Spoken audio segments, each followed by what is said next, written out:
Hey, hello, welcome to the show. It's me, JP. It's time for another episode of John Park's Workshop here on this lovely Thursday afternoon. Thanks for stopping by. Thanks for joining us. I have all kinds of fun stuff to show on the show today that I'm super excited about. So thank you for coming by to let me show you some neat stuff I think is neat at least. What have we got going on? I've got a fresh, crispy coupon code for you today, so you can go and buy some cool stuff from the Adafruit store and get yourself a bit of a discount. What else? I've got a recap of the product pick of the week. There's a pretty nifty CircuitPython Parsec. I've got a gear report I want to show you. I want to talk about multi-tools. I have a new multi-tool that I'm excited about that I think is going to replace my current everyday carry multi-tool situation. So I thought I'd geek out a little bit about that, if you don't mind. Andy Calloway, I am feeling very bearded. Thank you, very bearded.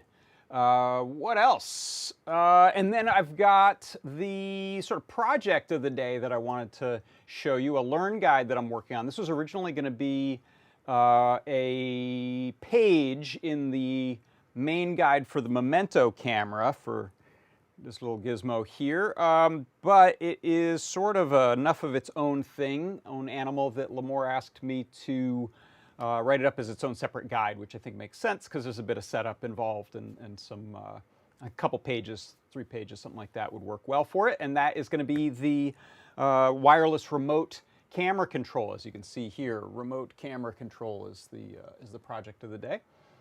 What else? Yeah, so you see me looking over here. Who am I talking to? I am talking to these good folks. I broke it. Hold on, let me go point that back at Discord. That's just a black hole right now. Discord. Yeah, right there. That's the Discord chat. So if you're somewhere else, like the Twitch stream, and you're wondering where is the chat happening, you can head on over to the Adafruit Discord, which is at adafru.it/Discord. I don't know if I got the slash in the right direction there. And then you'll look for the live broadcast chat channel. You can see we have a bunch of channels, a bunch of different types of help where people hang out and ask and answer questions, as well as development for CircuitPython devs here, and a hug report, and a project, and a 3D printing, and a whole bunch of different channels. But the channel for the show you want to be in is the live broadcast chat channel. I'm also keeping an eye over on our YouTube, so hello to Dave Odessa and Randall Bone, Johnny Bergdahl. Thank you so much for stopping by there. And then in our Discord chat, who's here? We've got, looks like Todd Pot, Paul Cutler, DJ Devon 3, hello, hey Gary Z, thanks for popping in. Thinman, Uniscu 7, Andy Calloway, P. Curry in a Hurry, hello. Thinman, DJ Devon Speaker in hurry. Jeff, hello Jeff. Looks like that's the gang that's here. So come on in, the water is fine. We'll hang out. And the first thing I'll do, let me give you something. Let me give you a little money off. How about? So here is our discount code today. It is Ocelot. So Ocelot, O-C-E-L-O-T, Ocelot. It's kind of cat. Meow. It's also this guy right here. Ocelot, that'll get you 10% off in the Adafruit store today. So you can head on over to Adafruit and, oh, you know what? I think I didn't fix that capture window either. A whole bunch of my capture windows blew up. Let's fix that one. All right, so let's come back over here and point you at the proper window. I swear I did this. Maybe I didn't. And studio, live streaming, no. That one, okay. That's the page we want. That right there, that's the Adafruit store. So head on over to adafruit.com. You can throw some stuff in your cart. Oh, look, Revolver Ocelot is now kind of not in as cool a place as he was there. And you can buy pretty much anything other than, there's no back ordering on Adafruit, so you won't need to worry about that. We're not doing any back ordery kind of stuff. If it's there, you can buy it, and we'll send it to you. The discount coupon, Ocelot, for 10% off, that works on products, but it does not work on gift certificates, subscriptions, and software. I don't know if we have any software for sale right now, but sometimes we have, so we like to give you the blanket statement there. Also, if you want to figure out what you can get for free at Adafruit, if you spend enough, we have some incentives here. For $99 or more on your order, you will get the coaster right there, that PCB coaster. Do I have one here? I think it's inside. If you spend $149 or more, you'll get the free UPS ground shipping in the continental US, as well as the PCB coaster with the Adafruit logo. For $199 or more, you will get, no, I'm sorry, I lied. $149 or more, you get the KB2040, free KB2040.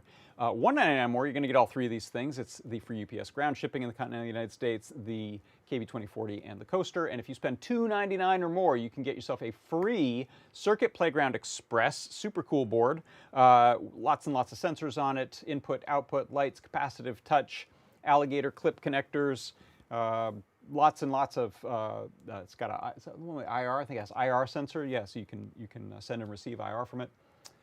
Really good for getting your software, hardware worlds to collide. It's a really great development board if you're first starting out in particular.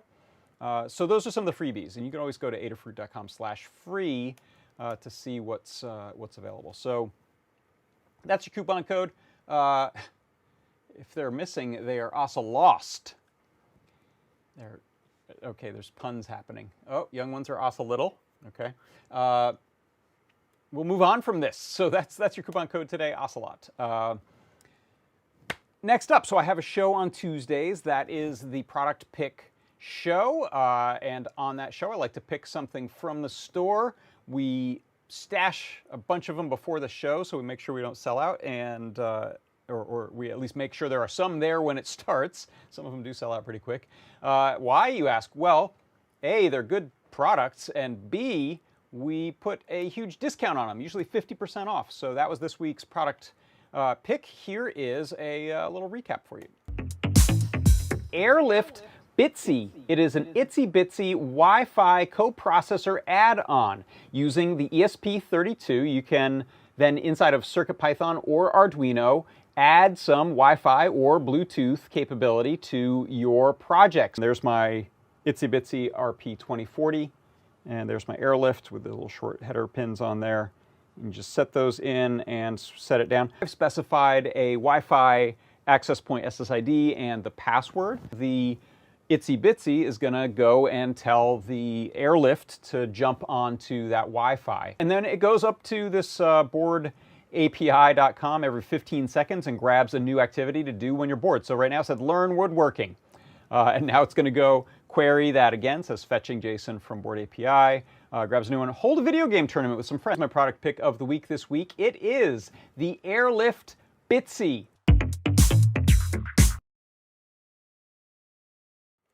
That's it right there. All right, so Next up, what have we got? Let's do a CircuitPython Parsec for you. I can get this set up and make sure it's up and running here before I start that process. I need to, here we go, connect to that board.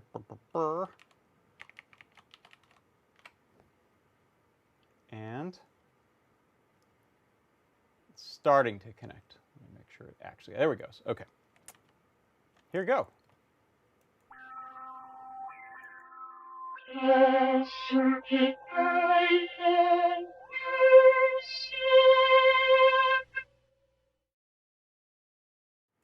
All right.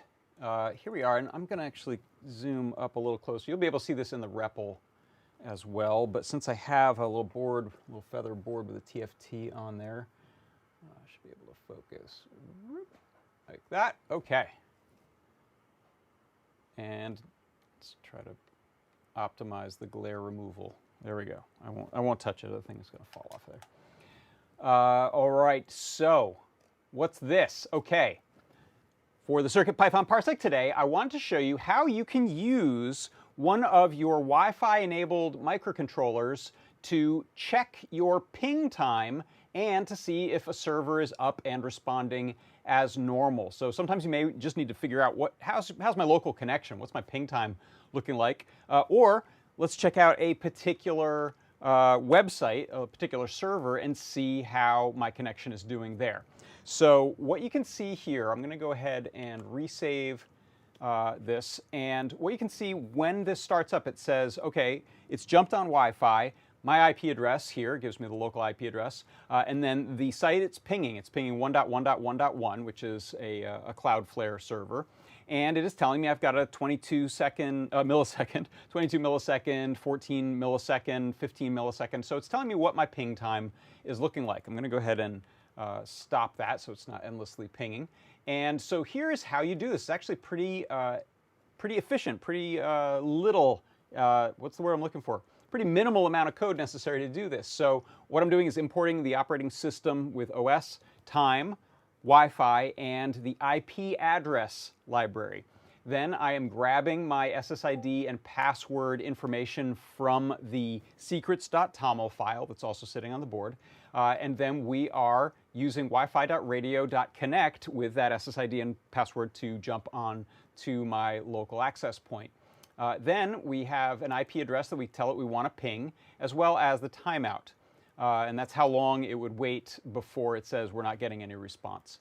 And then this is setting up the IPv4 variable as IP address.IP address, and then the IP that I gave it. And then in the main loop, we simply say ping results is wi-fi.radio.ping, and then it's IPv4, which is all of that info we gave it, as well as the timeout. It then prints out the information, and then in this case, I have it waiting 10 seconds. If we want to ping it pretty quickly, we can resave that, and that's going to now, every second, it's going to go and check and see what the ping time is like. And so that is how you can ping a server and check how long it takes inside of CircuitPython on your microcontroller. And that is your CircuitPython Parsec.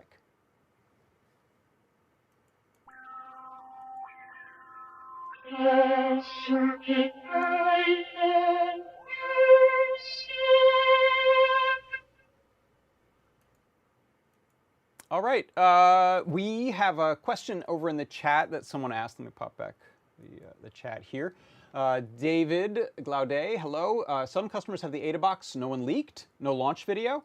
So I have not done a unboxing yet. There's no launch video yet. We're waiting to get a little bit more critical mass of numbers of boxes going out there. We were determined to get a small batch out before the end of the year, since we had some pride in some promises to get at least some AdaBoxes out in 2023. So a small group went out to some customers, some of our earliest AdaBox customers, people who had subscribed years and years ago.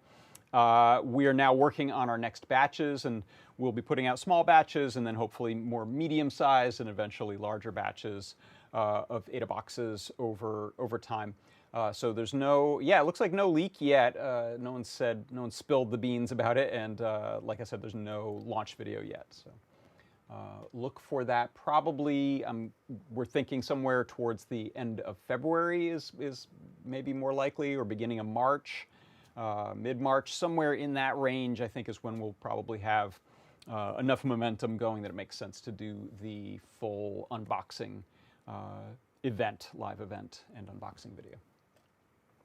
And that's also when we'll be putting out the main Learn guide for the AdaBox that'll show all the parts and any assembly and things like that, as well as links to projects with it. So thank you, good question there. Let's see, what else? Any other questions? I think that is it. Okay, so next up, so I promised, oh my God, what's Lars doing there? Get out of there, man. I promised, I mentioned that I wanted to do a gear review type of video about multi-tools. So I've had this same Leatherman Super Tool that you see in this photo here for maybe 25 or 30 years now. I can't remember exactly. I think I got it around 1995, something like that. So yeah, we're getting close to 30 years if my math is right. And is that right? I don't know. I don't like to do math. I think that's right. Yeah, it's getting near 30 years. And I'll show you that one there. And then that's I've had a couple of those. I lost one and got another one. So probably for at least 15 years or so, I've had one of those Spyderco clip-it knives. So let me jump over here and show you those, and then show you my new multi-tool situation. So I deal with this. The Leatherman Super Tool is enormous and heavy, and so you see you wear it on your belt in this case. It is a great one because it really does cover a lot of stuff. You've got the rulers on the edges there. Everything is contained inside, so it's a sort of the old-fashioned original style where there are no tools accessible until you open it up. So you've got a really nice big honkin' set of pliers, which you can use both these sort of needle nose tips and the main grip, as well as a wire cutter and a little bit of a wire stripper down there in the bottom. And then all the tools are contained within. They all lock, so if you pull out, let's say, this large flathead screwdriver, it clicks into place with this large spring, and then you can fold it back partially or all the way to use that. In order to close that, you then open some number of tools so that they're putting pressure on the spring there, and then you can push that back into place. You know what, I'm going to refocus just because my hands are going to be a little higher up here. Maybe like that. One of the tools that I love in this does have a nice full-size Phillips head there. So that's a heck of a screwdriver right there. It's not much of a compromise screwdriver. It has wood saw in it and on and on. A lot of parts, a lot of knives in there. There's both a serrated and a straight blade. It has a metal file on the side here. So great tool, but it is a bit big and heavy for everyday carry for me. So I grab it if I'm doing stuff, but I don't like to carry it around all the time. And so generally I carry this little Spyderco clip-it. Clips in your pocket, or what is this one named? Delica, Spyderco Delica. Clips in your pocket. You can pull it out, open it with your thumb. It has the little hole there for putting your thumb in and opening it. That locks as well, and it uses a little spine release to close it. So it's fast to deploy, easy to use. And then years ago I found this magnet happened to fit here perfectly, which is kind of a fun little fidget thing. And it's nice to have a magnet on you. So that's something I'm going to probably solve that problem in the new tool that I'm using. Funny thing about that is I lost this magnet for about a year or so, and then one day I found it on the side of my workbench here, which is steel under this wood part. This is a steel bench, and somehow I was doing something and it got clipped there. So anyway, that's what I've been using, but I looked around, actually, because my son was asking about getting a tool. He's working in a scenic shop and wants to get a multi-tool. So I was looking around at, okay, what's the current state of the Leatherman tools, which I think are excellent. And I came across this. So I am sure this is not news to people. This has been around for quite a while. I don't know when they came up with this line. This is the Leatherman Skeletool. And I think what they're after with that name is that it is lightweight and sort of a skeleton of the tool. You can see it's got a bunch of holes drilled in it to just reduce the weight of the thing, I assume, the speed holes there. And it's also pretty minimal. So it does have the pocket clip just like my existing knife I carry in my front pocket, so you can pull it from there. And it does not have a lot on it, but it kind of has the stuff I need. So pull it from your pocket, you've got very similar type of blade, which is the straight and then half serrated blade, and I really like this type of blade. They also make one that's just the flat straight blade. This has one of these little leaf spring type of lock mechanisms, so you push that in and then close it and get your thumb out of the way before you slice it open. It's not too bad, actually, because you tend to actually have your nail right there where it's closing down on. But you got to be a little bit careful with those, or do it two-handed. You don't have to be a hero. So that, I love that it has that accessible without opening up the pliers part of it. So pull that out, use that knife, put it back, put it away. Then what else does it have? Pretty much nothing until you start opening it up. But check this out. It opens that side first. So I'm pulling on both sides, but they've put a stronger spring on this side, which means you can get to this screwdriver bit right away. So that screwdriver bit is tucked away. Open that up, and now you've got a Phillips screwdriver, and it's in kind of, inline screwdriver mode. And this is their own little bit system that is pretty snazzy. It's these flat bits, so you can flip this one around, and it has a little flat head on it. And then you can get a little 5-pack of others for these, or if you lose them. And there's also one stored in the handle on the other side. So this one over here, pops out that way, is 2 flathead bits. But you've got a bunch of different options. I think they might make hex heads and other things like that. I haven't really looked into it. And all of them are sort of this flattened design, so they have to be fairly small to work. But anyway, that's super useful, because what I need often is a knife and a screwdriver, and then last thing you've got is your pliers and wire cutter, wire stripper there. And that's pretty much it. The last thing it's got on it at this end that you can't miss is the carabiner / bottle opener. I used it just to try it out. It works fine.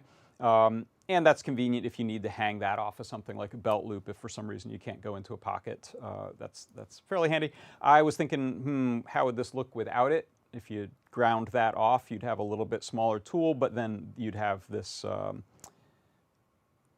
screwdriver bit exposed all the time. So I don't love that. So I think I'll leave it as is. I got one used pretty cheap on eBay, about $40. These go, I think, usually about $80 new now. So not super cheap, but not super expensive. And I am already a fan of it. I've switched over to carrying that. So, and then the last thing I'll say is that I don't only have that. I also always have this money clip Swiss Army knife, and that one's great because I like having a money clip for cash in my front pocket.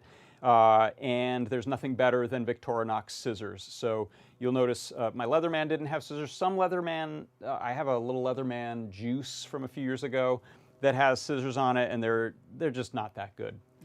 Nothing beats the Victorinox scissors in their small knives, or any of their knives.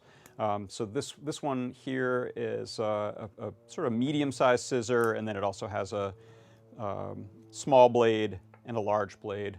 Or actually, sorry, it has a file, nail file / screwdriver / clean your nails gunk out blade on there, and the main blade. I don't really need that stuff because I got the multi-tool, but having the scissors it's always worth having a small Swiss Army knife of scissors, I think.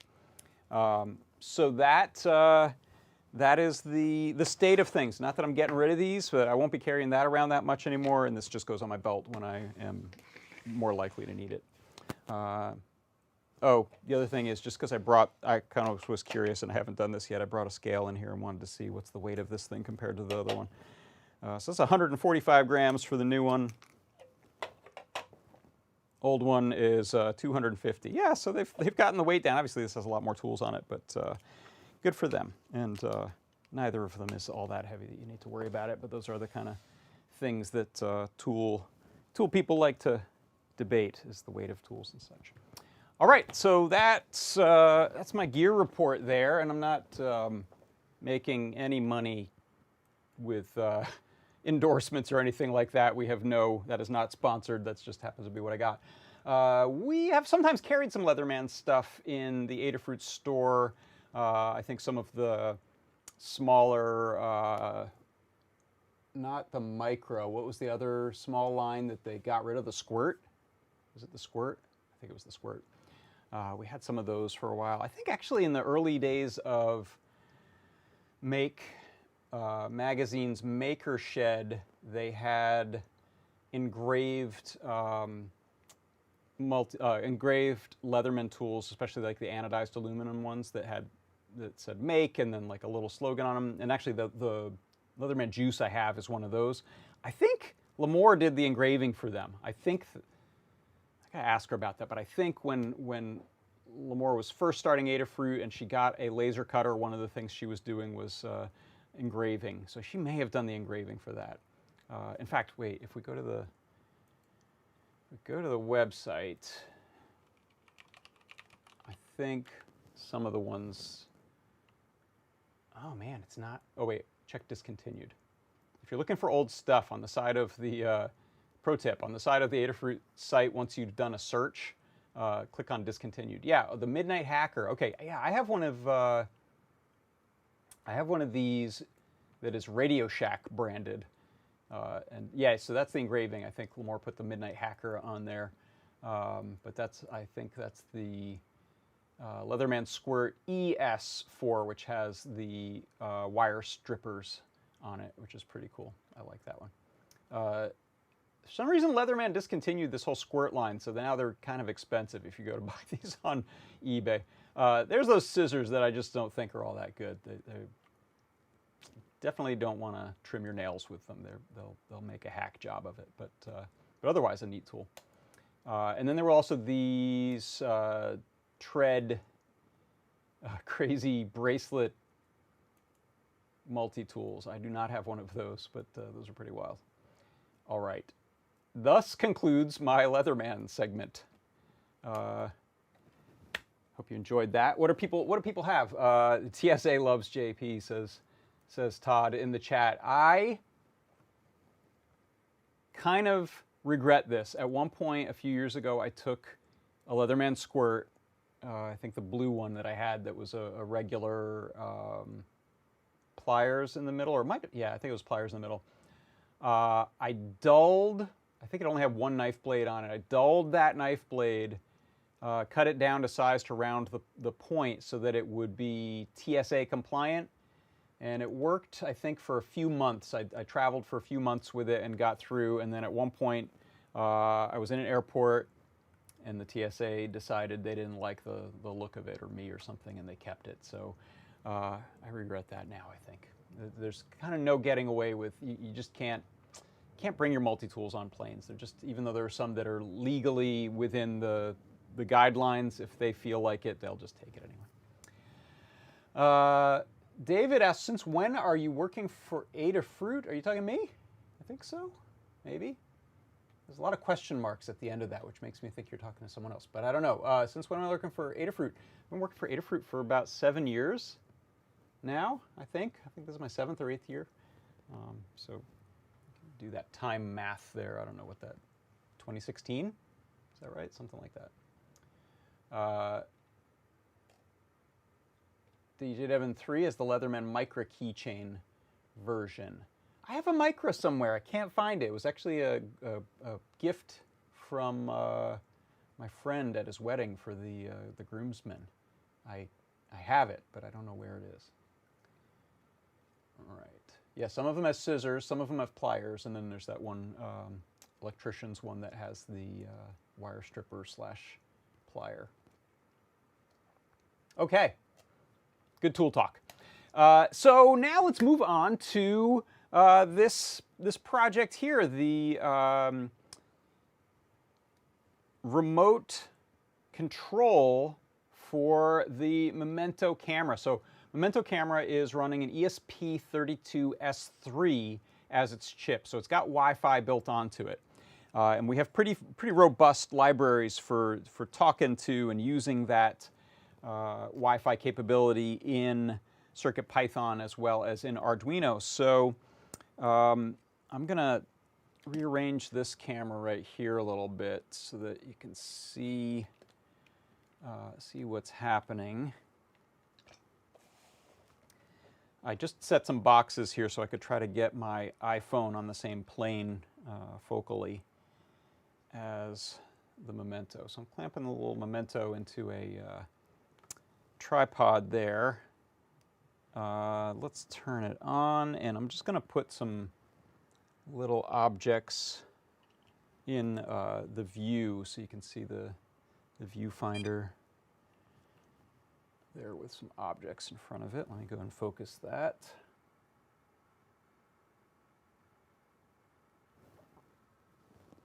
I have a bigger monitor I can check against over here. That looks pretty good.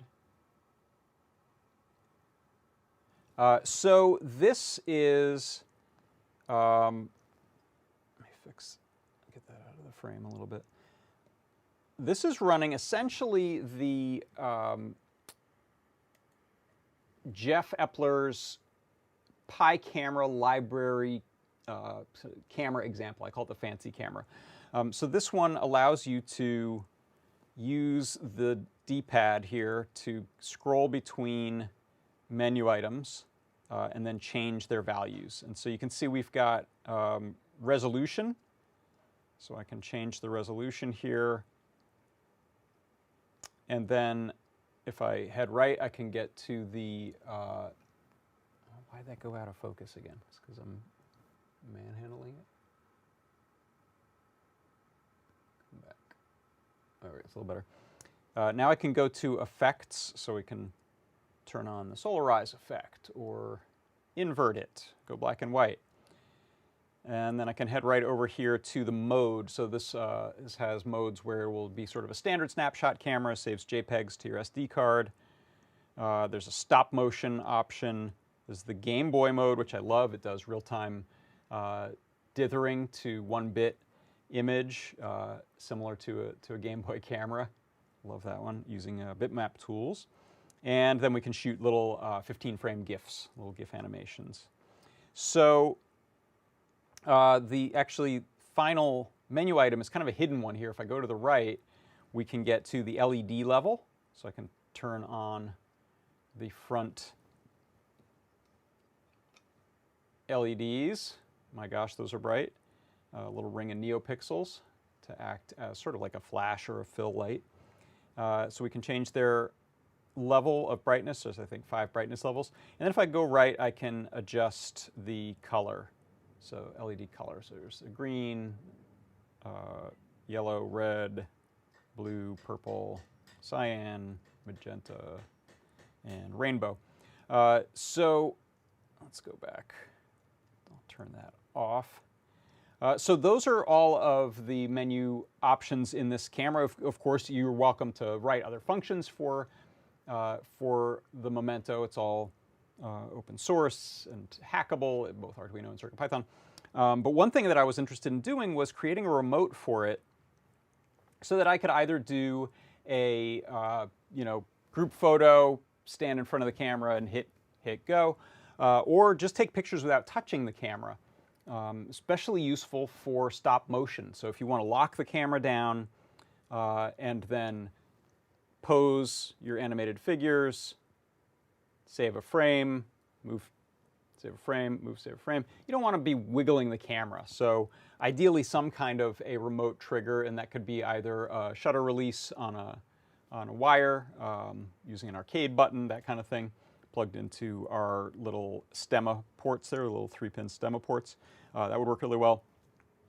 Or do a full-on remote. So that's what I decided to dive into. And the question is how to do that. So we have, really, if you're using CircuitPython, the option is one option, Wi-Fi. If you're in Arduino, you could also use BLE, because the Bluetooth is available for this chip in Arduino. It's just not available right now in CircuitPython. So if you're using either, actually I think MicroPython or Arduino, you should be able to do Bluetooth.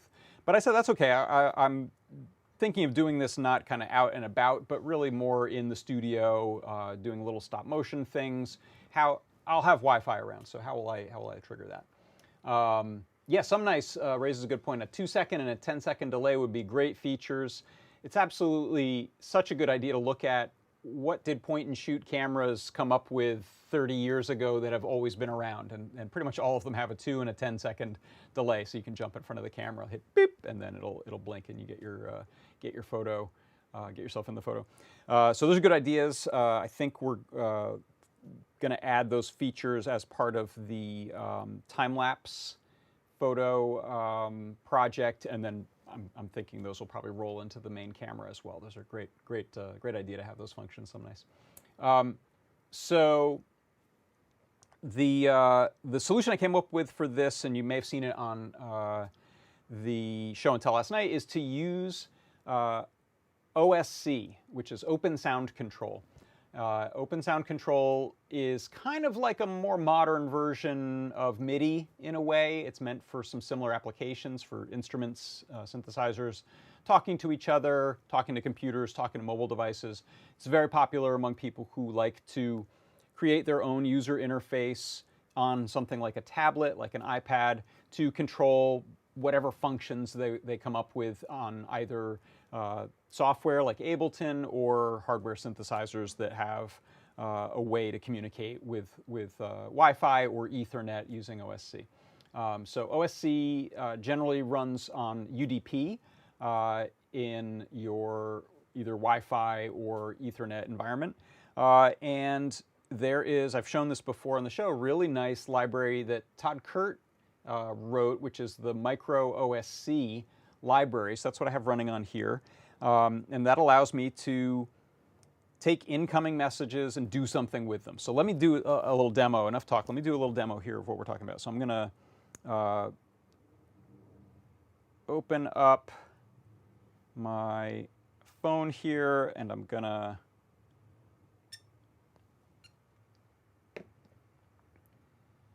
launch TouchOSC. So you can see TouchOSC has a very customizable interface. It's not one thing. It's kind of a blank canvas that lets you introduce different user interface elements such as buttons, which can be different shapes. In this case, you can see I've got a couple round buttons on here. It allows you to add labels, boxes, and then more specialized elements like faders, radio buttons, which are kind of groups of buttons that have exclusivity, and then rotary encoder-like shapes and potentiometer-like shapes. Those are some of the key ones that you run across. And it allows you to also create multiple pages of your interface with different elements on them. So you can see my main page here. I just wanted something simple. Really, my first thought was I just want a shutter release button.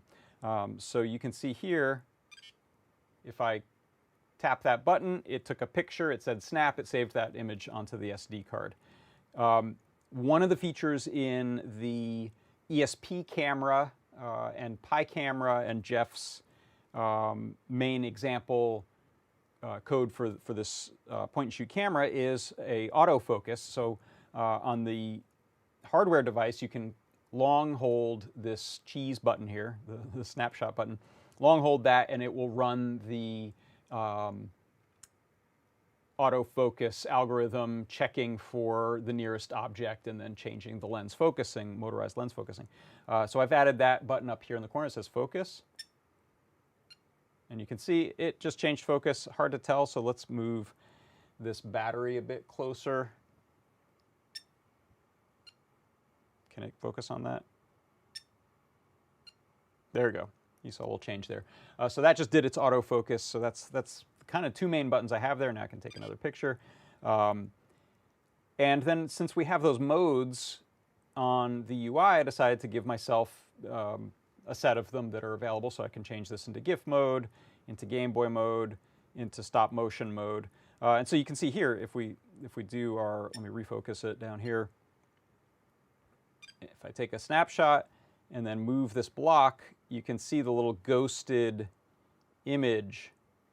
I'm going to put my hand over there. You see there's the ghosted image of the previous frame. So this is perfect, right? I'm not wiggling the camera. I can see, let's say I'm slowing down. I've been moving, I'm slowing down, so I'm just going to move it a little bit each time, and I'm taking a turn. So it allows you to compose your frames based on what was in frame before, prior frame. So really nice for that. But then I also have all those other settings, and I didn't want to clutter up the screen here. Maybe I could have moved these over to the other page as well, or make a duplicate of it. In fact, that might be a fun exercise to show you how this works to set these up. But I did make the second page here called Settings, and that's got all the settings on it. So you can see right now, if I touch any of these items on the left, I'm changing the resolution that it's going to save the images at. For JPEG mode and stop motion mode, I think both GIF and Game Boy mode are fixed at 240 by 240. They're at the smallest resolution, just to make those ones work the way they should work. But here you can see I'm in stop motion mode. We can go back over to JPEG mode. I can pick any of the resolutions available, and you'll see it gets updated here on the screen. Let's drop back down to 800, 600. Then I have all of the effects. So right now we're in normal. I can invert, black and white, put this reddish gel in front of it, greenish gel, bluish gel, sepia tone for all your old-timey photographs, and solarize. Now solarize is interesting because it works based on the brightest colors get inverted, and so it looks quite different depending on what you put in frame. So here's a red object, and that's showing up green. Same with these kind of orangey, this orange dot up here. But it's also very influenced by your LEDs that are reflecting light. So if I crank up the LED brightness and change, you can see we get different effects in the scene, which is pretty cool. That one's nice. That's the sort of magenta light. Depending on what kind of light you're throwing on the scene, here it is with no light on it. So kind of fun to be able to play with those. And again, it's nice to have all those effects and colors at your fingertips while you're messing around with it. That's always been kind of the beauty of a separate interface for a camera. So camera apps for Canon and Nikon, those Olympus, those kinds of things have existed for a long time, and they're great because the camera has such a small UI, such a small display usually, and the buttons and wheels and things are sort of serving many different purposes. So you can't argue that having a dedicated UI like this can really help you with advanced features or just accessibility of features. So we take a picture like that. Boop. So how does all this work? Let's look at the. Here, a question in the chat. Something nice. I wonder if you could use WebRTC to get a picture or stream preview on your phone. Yeah, I'm wondering that too. I'm going to talk to Brent, who I think was looking into some of this stuff, and I think Jeff Epler has looked at some webcam-like features. So.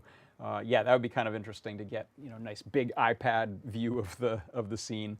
Good question there.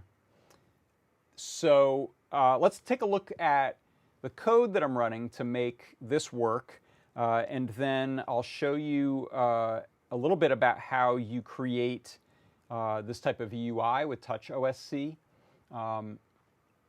First thing I'll say is that OSC is an open protocol that was created, I think, at Berkeley, Cal Berkeley, originally in around 2002. So it's not super new, but new compared to MIDI going back to around 1983. And there are a number of applications, or you could write your own application that will work in this realm and send OSC. In fact, you could probably create a microcontroller with OSC and hard buttons on it that are doing the same sort of thing as here. You could build a whole hardware interface as long as your microcontroller can send those OSC messages. It should all work. I happen to be using a particular application called TouchOSC, which is about, I think, $3 for the original version. It's called Mark 1 now, and that's been out for about 10 years or so. It's a really excellent application.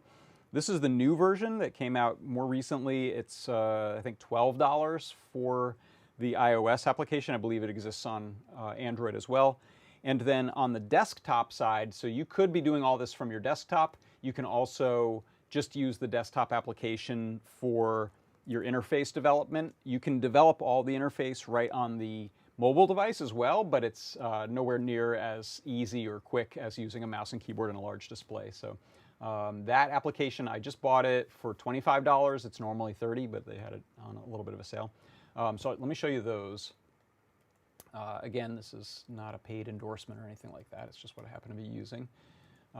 So this is Hexler.net, TouchOSC, and you can find out pretty much all you need to find out there. There's a typical layout that you would build for an iPad or a tablet to control a bunch of synthesizer things, media things, video DJing, lighting, whatever you're doing with it.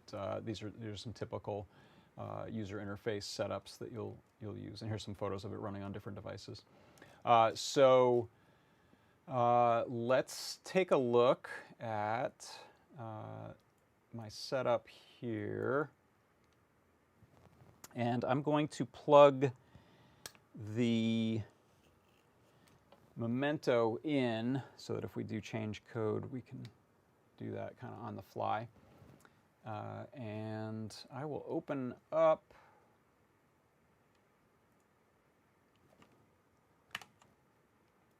I'm learning my lesson on making sure there's at least one tab in Sublime Text before I close a tab, because if there's none, then it leaves the broadcast. So let me open up the code.py that's sitting on the Momento. So this is the app. It's a mess right now. Needs to be optimized, but it basically took Jeff's main, what I called fancy camera in the guide page. Take Jeff's fancy camera and graft the TouchOSC stuff into it, or the OSC stuff. It does not need to. This could be driven with anything that can send OSC messages. I should clarify.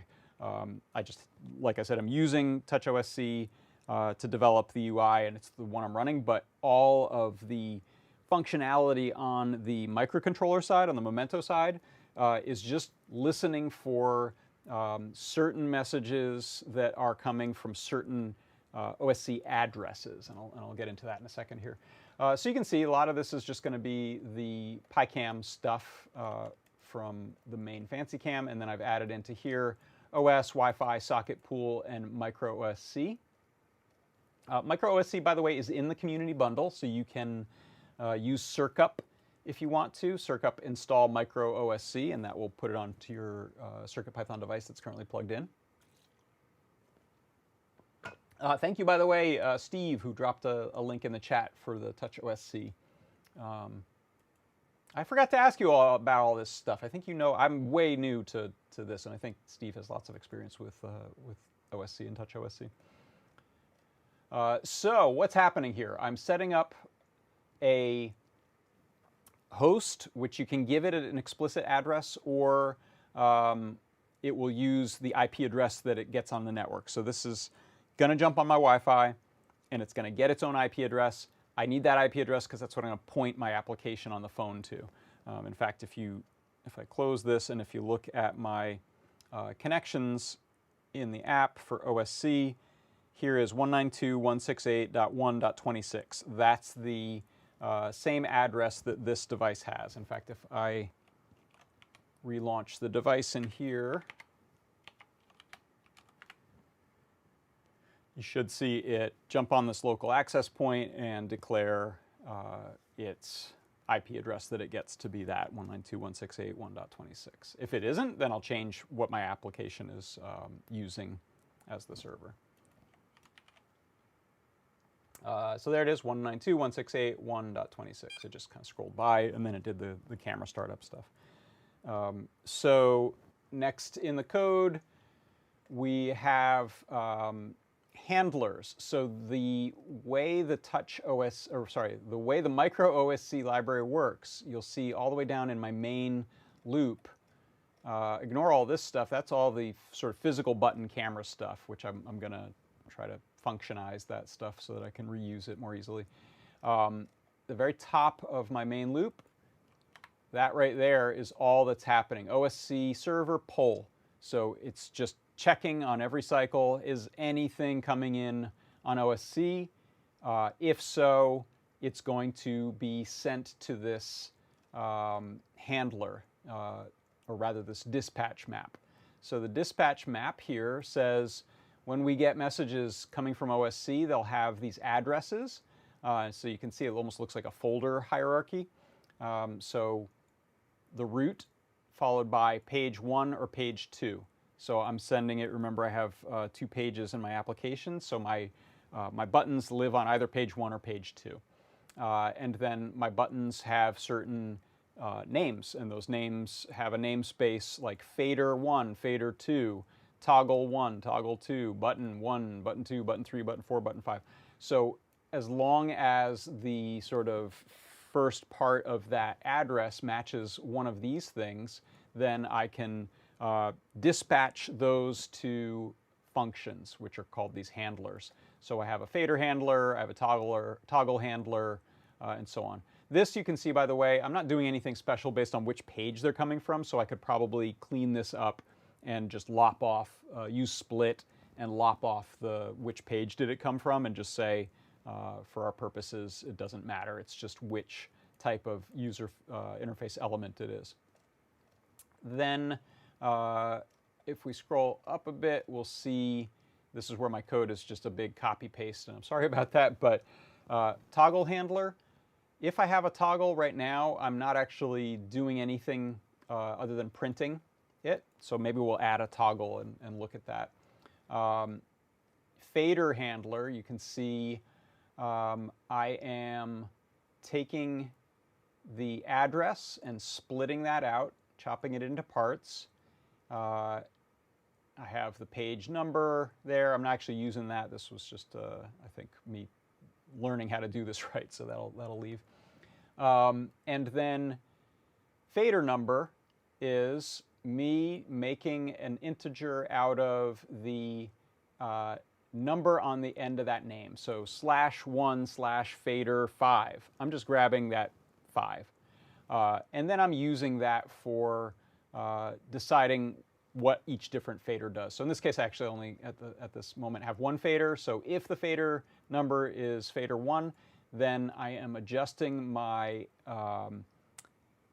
LED ring, the brightness on the LED ring, with this pycam.led level is equal to this variable that I created, LED value. So that LED value, again, it's an integer. I think all of the values coming from OSC are floats. So I'm taking that float, 0 to 1, which is part of the message. It's this argument 0. And then I'm multiplying that by 5, and that's giving me sort of 5 steps of my lighting, which is what PyCam expects, light level 0, 1, 2, 3, or 4. So that's a typical example, nice and easy one actually. Then radio handler. I have a bunch of these radio buttons, and I do the same sort of thing. I kind of parse out which one is it. If it's radio button 1, then what am I doing with that? I'm changing the modes. So that is this little set of mode switches here. So you can see when I touch one, it says the message coming from OSC is page 1, radio 1, and then the value that we got was for 1. And so this is 0, 1, 2, and 3. Those are the different values that this radio button collection. It's actually one thing that has 4 values that it can send. So 0, 1, 2, or 3. Or is it 1, 2, 3, or 4? It's 1, 2, 3, or 4. So if I get, are you really 1? Why does this work? I'm confusing myself, but it works at the moment, so I'll have to dig into that. But this is basically saying if that radio number is 1, then we're going to switch to PyCam mode, whichever PyCam mode it is, JPEG, GIF, Game Boy, or stop motion.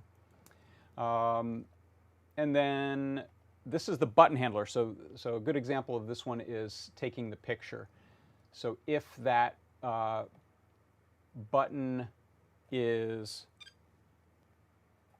button 1 and we get an on switch, then we're doing all of the typical snapshot stuff that this button up here does. Hey, oh, that's not working now. Why is that not working? I haven't tried any of these hardware buttons up here for a while since I've, oh, there we go, try to take a picture. And so then I have the same sort of thing for this focus one. That's coming across as button 2. It says button 2 is on, and then when I release, it says button 2 is off. So you can do things on send and release if you need to. And that's kind of the bulk of it. So that's what the script is doing. It's just kind of replicating all of these hardware buttons, but with these OSC messages, using this little dispatch map for messages that come in so we can do something with them, and then using these functions up here as these handlers to pick what they actually do. What I wanted to do now is actually show you what the application looks like. In fact, let's. This is probably a good way to do this. So one of the coolest things about development with this, I have to change this camera. Let's see, can we get this kind of view? Yeah, that'll work. It'll work pretty well. So one of the really nice things about development in this version of TouchOSC is that we have this desktop application here, right? And I can create things in it. I'll show you kind of how I like setting this stuff up so far. Again, I'm very new to this, so I could be telling you weird ways of doing it, but it's what I've been doing so far, so I'll share the experience. You can develop entirely on here and then preview it in a sort of preview mode that's functional. So if I create that's a box actually, let's create a button. So you can kind of preview the functionality here. You can even hook it up. I could hook this up to the camera and work it from there. Or you can set up a little server on the computer, which will serve the sort of live version of this over to your phone. So all I need to do is look for, this says available servers. I've got my JEP iMac Pro. I'll hit connect. And so now I'm looking on the phone at a live version of what I'm editing. So you can see here, if I use the arrow keys to move stuff around, you get a live preview, which is so great. I mean, it just couldn't get more immediate than that. And like I said, you don't really want to edit this on the phone. It's awkward because you don't really, your fingers are too big and you don't have right mouse click and stuff like that. So I'll delete that stuff, and let me just show you a little bit about the setup here, which helps, I think, to explain some of the addressing things. So in this document, let's just start with a button. Make one big button right in the middle there. So over here on the right of the interface, I'm assuming you can see that, yeah. This is I love this. I love having sort of a document and object inspector. It shows me the hierarchy of things, the names of things. And so this one here, it's called button 2 currently. Let's rename that button 1, just for fun. I can go in here and change its color, and we can adjust, fine-tune its position and its size there if we want to. But this name right here, button 1, that is the name that's going to get sent in the message. So this is kind of one of the neat things about OSC. It has these very human-readable messages where you can look at these addresses and determine which objects are doing what. we can do things like give them borders. Here's a nice full border on there. And again, this thing is live, so as I'm creating it, I can do stuff right here. We can then say what messages actually get sent from this thing. By default, it sets up doing some MIDI as well as OSC. I'm going to just delete the MIDI out of there. I'm not using it, so delete that. Make sure you can see this way down here at the bottom. Yeah. And this is the OSC messages that are going to get sent. So right now, I'm fine with the defaults. It gives you what you need, basically, which is it's going to send a toggle, basically, or a momentary on or momentary off, those 1 and 0 messages that we were seeing before, just with this address of button 1. So let me see, question is, can I actually show you as many screens as I want to? I think I'll have to move some things around. Hold on 1 second. Oh, you know what? I'm just going to hide this for a second. Okay. So with this new button 1, you can see I'm getting messages for button 1 coming through. They are not triggering my camera because they don't come from page 1. So this button lives on the root level. So remember, my camera app was looking for something named button 1 in order to trigger, but it needed the address to come from page 1 or page 2. I think, I can't remember if I specified. But this address is actually not being looked at by the dispatcher, which is, there's no root button. So we could either put my button on a page, or we can change the handler. Let's just try them both. So if I say button handler and resave that,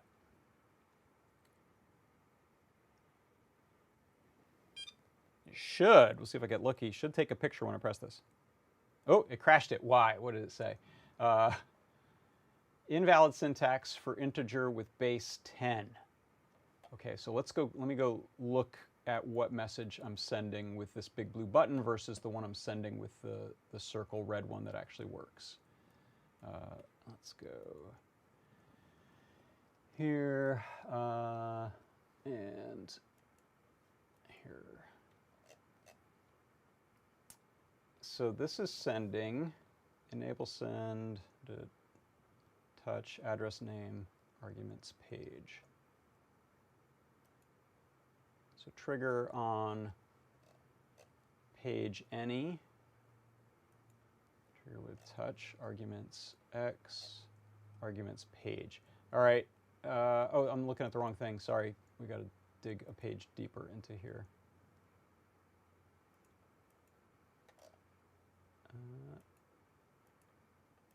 Okay, now I can touch the actual button itself. So I'm sending, it looks like the exact same thing. So I'm not sure what it disliked about the message coming from that. I'm sure it's just a nuance of the type of message I'm sending to it. So let's see, is there touch parent name? I'm just going to take a snapshot of this real quick so I can look at it. Okay, so enable any touch address parent name argument. Yeah, I don't actually know what is. Let me look at some of the other settings on it. What is wrong with the message? Let's see. Momentary. Was this momentary? Yes. Press release. Value position. Press release. Value position. Type float. Default 0. Current 0. Poll 0. Okay, I don't know. I won't try to run the camera off of it, but I'll show you how it's built. I'm sure I'll figure this out in time, but right now I'm not sure why. The reason this thing needed its own special handler, let me go back and fix that in the code here and get rid of that. I don't want to use a button that's not on page 1 or page 2, so I'm going to take that right out of there. resave that. And then over here in TouchOSC, I'm going to just cut that off of there. I use Command X to cut it off of there. And I'm going to add instead this, let me zoom out a bit. I'm going to add this element called a pager. And this is sort of a high-level object that contains pages. You can see it contains 3 pages right now. And we can go and add more, remove some. So if I remove page 3, and then go ahead and paste my button back onto page 1 here, or I put it on page 2. Let's go to page 1, since that's what we're seeing down on my phone. Now the button showed up, but you can see I get this little pager thing. So now the address of that button is going to be /1/button1. And so if we go back and look at what the REPL is receiving, so there we go. Oh, his name is button4 now, and that's because I cut and pasted him a few times. That's okay. If I name him button1, it'll probably crash the camera, so I'll leave that alone. But this is sort of I think the key to the addressing system inside of OSC is these parent-child relationships and objects. Todd was saying in the chat, let's pop this up for a second so I can read it over here. The new message you're sending has the address button1, but the others are /1/button1. Adding the pager should give you the /1, right? Okay, so let's see, maybe that does actually stop it from crashing if I name this button1. So we'll scroll up here.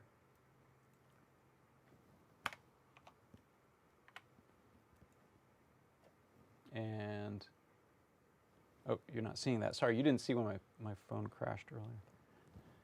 So should that be receiving that message? Why not?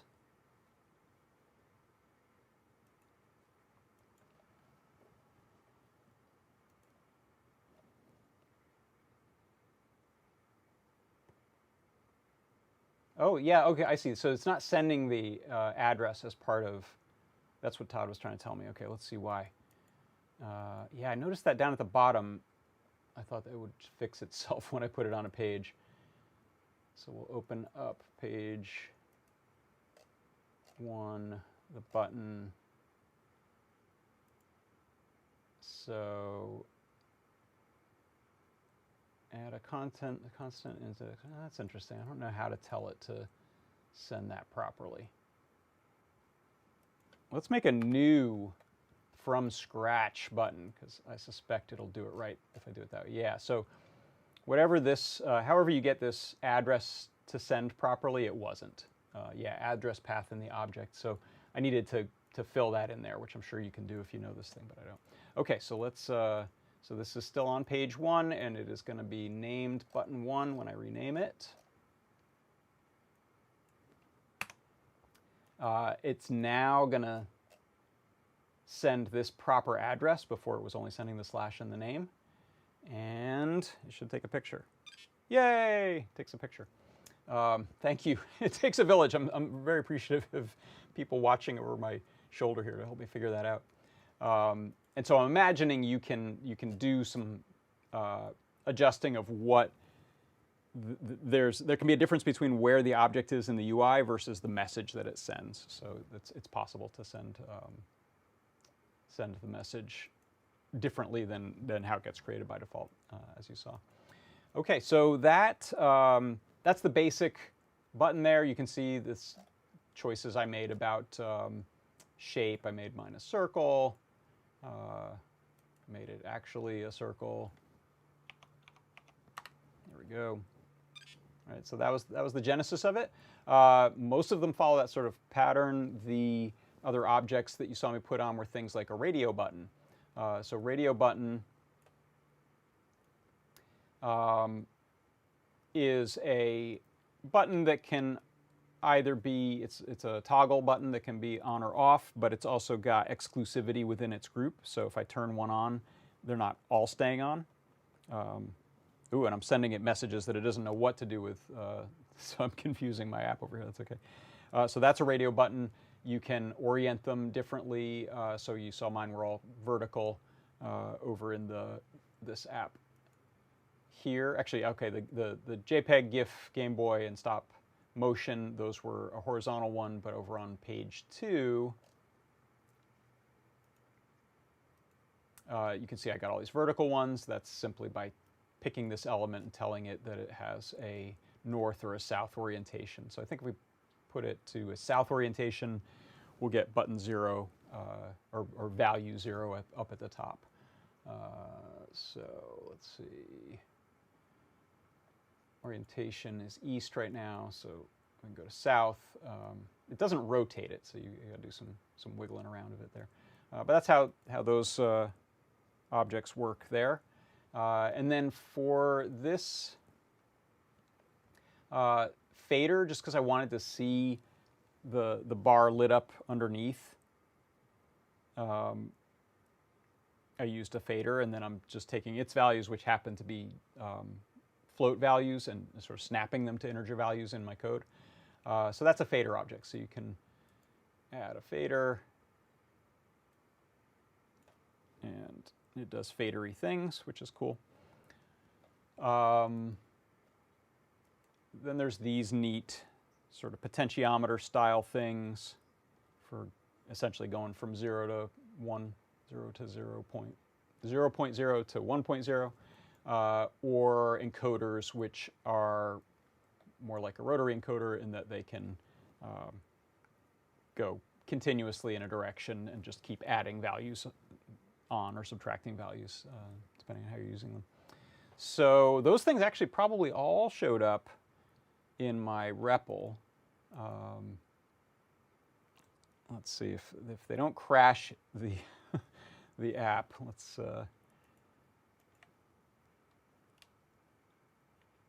restart my microcontroller here. Let's see if it can receive those without losing its mind. I think I don't have any. Yeah. So there's encoder 1, and you can see it just adds or subtracts little increments. And here's this little radial, which goes from 0.0 to 0.1 as you move around. So that's the development side of it. If you are done with that, you can, of course, save your work as you go, save these as their own documents, and then so you're not serving it from this editing session into your phone or tablet, you can copy that actual TouchOSC file to the device. I used iCloud to do it, but any sort of way that you can transfer an actual file to the phone, which is still surprisingly difficult, by the way. I can't believe I can't just open the phone on the desktop and drag stuff to it or something. It's always through one of these cloud things, which kind of drives me bonkers. But I put it on iCloud, and now that means I can close this session, and I can even turn off this server here, so I'm no longer serving up this. And now I can go, there's a import option in here to import the file, or is it here? Yeah, in here you can import your file and then just open it. So that's how I have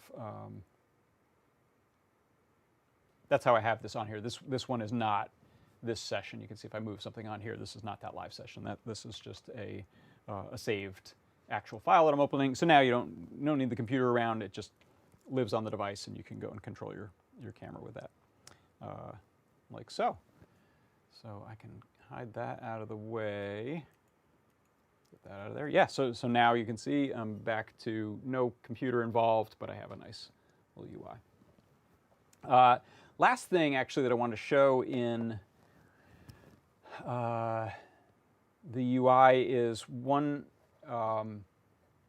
trick I did. So you can see here when I'm touching these circles. Those are buttons that I've disabled because they live on top of, they're just decorative, they live on top of a radio button setup so that they're exclusive. Otherwise, if they were just straight up buttons, I'd be turning them on. Oh, buy some nice. Thank you for stopping by. Got to run. You can see that I'm lighting up the radio button colors to match. This is way beyond what the interface itself can do, but thankfully it has scripting in it. So let me actually bring this back up here.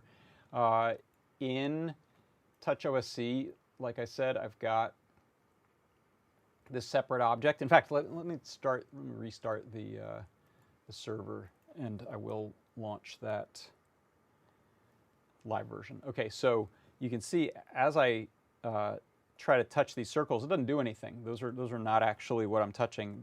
I'm touching radio buttons. If I take this and just enable the outline on it, you'll see a little better what that object is. So let's turn on edges for it. So now you can see that's actually the object that I'm messing with. How that is actually getting those colors is because I got a little script stuffed into the bottom of it. Will it let me? It won't. I'm going to copy this and put it into my scripting view. Can I do it all in a copy? So let's go over here for a second. And we'll paste it here. And let me see if this Sublime Text will do some markup for Lua. I can't even remember in... how do you pick the grammar syntax? Here we go. Lua. Okay. So this is really cool. It uses Lua script, which I don't know well. I've bounced off of it a couple times with the Norns Monome synthesizer device, but I really don't know Lua, so I'm copying and pasting and editing and trying to understand, but I can't do anything from scratch. But what's happening in here is we just have a function in the script that is on value changed. So this is a sort of a pre-baked type of function that will, when you change a value on the control that it is embedded in, it's going to run what's inside there. So when that when the value is changed and it's taking whatever value you've changed it to, so 0, 1, 2, 3, 4, and then it pumps it through these little guys here that I have. So it says if the key is x and the self.values.x is 0, that means I've touched that first cell there. Then it does this, and it says self.color equals, and I'm giving it a color. It thinks in float, I think, so I'm using a convenience script that turns the hex value into internal float. And that is it. So self is the current object, and then the color attribute is being changed. So that's all I'm doing to be able to adjust those, but it's super powerful. You can touch one thing and have another object move around and change its name and stuff like that. And again, it uses that addressing hierarchy to do it. So you can say things like, if self, parent, children, label 1, values, text, or rather you can direct something at that. So what does that mean? That means the current object, we go up to its parent, which is page 1. Then we come down and look around at the children, which are basically the siblings of the current object, and look for something named label 1, and then it's going to change the values. In this case, I changed them to the text to be the word blue button. So really cool, really interesting that you can do some sophisticated, this isn't that sophisticated, but the fact that you can drop in scripts onto the interface itself is pretty darn cool. It means you can invent stuff that's just not really possible with connections and attributes and nodes that exist inside of TouchOSC by itself. So pretty wild, pretty neat stuff. So I'm just dipping my toes into that, but I'm excited about it. If you have suggestions on resources for it that you like, for OSC in general, for TouchOSC in specific, one nightmare is that the original TouchOSC and the new TouchOSC have the same name, so searching for stuff and excluding the old version is, of course, a pain. This always happens with major releases of software. The old one was renamed. That's, I think, always the more difficult way to deal with this. I would always recommend make your new thing have a distinct name so it's searchable. You can't really exclude the old results with a new name for the old thing. Rant over, but anyway. TouchOSC Mark 1 does things one way. Most of this stuff I'm interested in is new to the new version. So I think the resources will be out there. I just haven't looked that hard. All right. So any thoughts or questions in the chat? Let me know. Dave Odessa informs us there are 29 days in February this year. I did not know that. It's a leap year? That's what that is, right? All right. So that is it. That's my my interface. I'll show you it. In fact, the default sort of canvas size or document size is iPad sized. So I opened the exact same thing up on my iPad, and this probably just works. Maybe I got a new address. Let's find it. 1.26, done. Run. Let's reset that and look. Oh, it's still starting. I'm being impatient with it.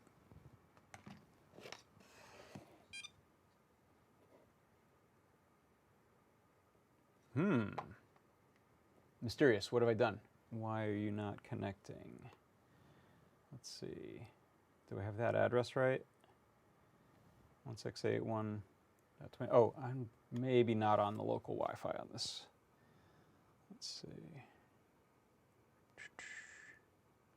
Yeah, I'm on a different Wi-Fi. So let's get on the net. Let's get on this network. That's asking a lot of it to leap across networks. You're very welcome, DJ Devon 3. It helps me to learn it to try to explain the tiny little bit that I know, but it only really took like a few hours from zero to get this interface put together. It's really intuitive, and there are good resources. I shouldn't complain too much. There are good resources. So I got up and running quickly. All right, I'll come back here. And we're taking pictures with the iPad. So now we have that, right? Focus, pictures, turn on our lights, whoop, and so on. So super cool. Hey, Marie Mayer. Welcome. Bummer getting here late. It's okay. Thanks for joining. Cool fish emoji. Let's bring the Discord in. Let's appreciate that cool fish emoji. Oh, that's a YouTube. I can't show that, can I? I don't have that added. I should. Okay. So that's just about it. I will bring up again our friend Revolver Ocelot to remind you that you can save 10% off of your order for everything you buy that's hardware. No software gift certificates or subscriptions, but if you buy some stuff, go to adafruit.com, throw some things in your cart, get 10% off by typing in Ocelot. And that's obvious. I should be obvious. I shouldn't say it's. It may be obvious. It may be apparent that that was inspired by OSC that we worked with today. Ocelot. OSC was on my mind. So yes, Ocelot will get you 10% off in the store today. There's lots of cool stuff. Look at this stuff. Did you see these new solar panels? Look at these.